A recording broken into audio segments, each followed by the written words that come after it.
अस्सलामु अलैकुम वरहमतुल्लाहि वबरकातुहू। बिस्मिल्लाहिर्रहमानिर्रहीम। आज खाने की बर्बादी के ताल्लुक़ से कुछ गुफ्तगू करनी है।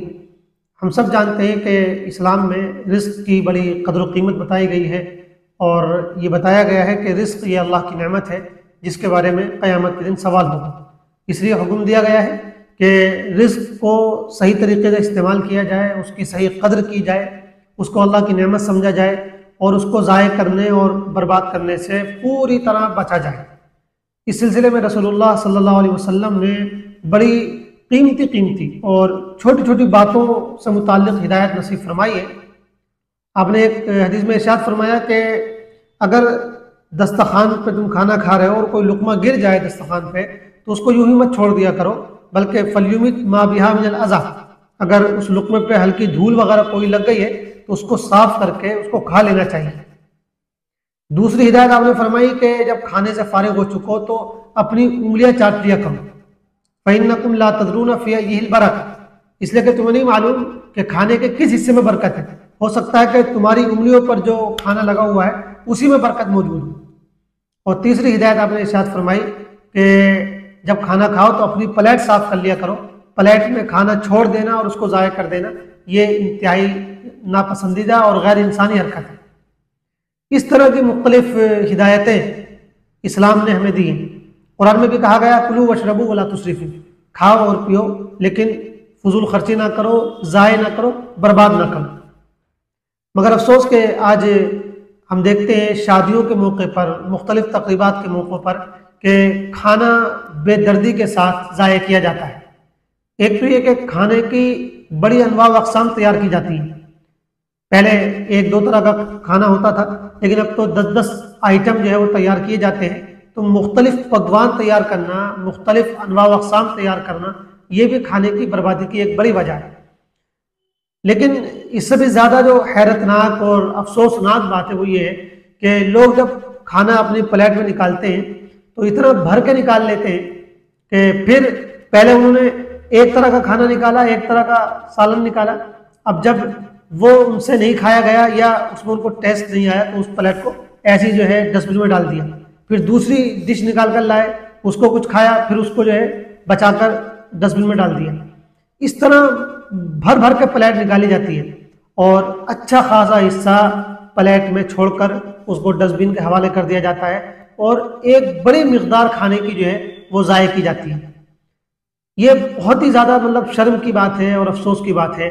खुदा के बंदो, हमें देखना चाहिए कि ये जो रिस्क हम इस्तेमाल कर रहे हैं ये अल्लाह की कितनी बड़ी नेमत है। कितने लोग हैं जिनको ये आज नसीब नहीं है, कितने लोग हैं जो भूख से और फाके से मर रहे हैं, जो फाकों का शिकार हो रहे हैं।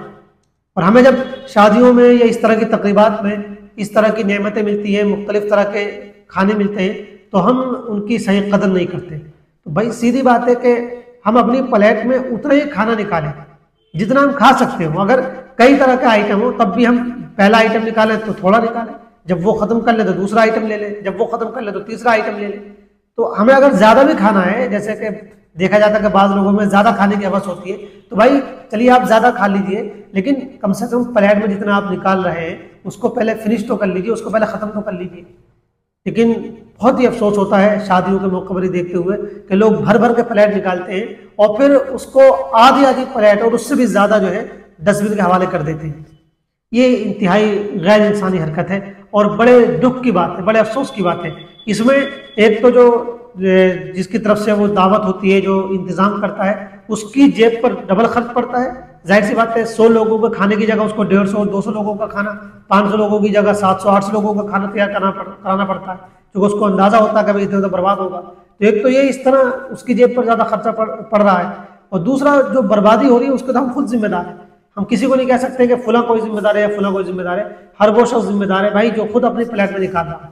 तो इसलिए ये बहुत ही ज़्यादा मतलब इस वक्त फिक्र करने वाली चीज़ है। ये शादियों का सीज़न चल रहा है, शादियाँ भी शुरू हुई है, तो हम कम से कम हर आदमी अपने अपने तौर पे ये फिक्र करें कि भाई मैं इंशाल्लाह आज के बाद खाना ज़ाया नहीं करूँगा, इसलिए कि हम जो लोग को भी ज़ाया करेंगे, बर्बाद करेंगे, उसका हमसे हिसाब लिया जाएगा।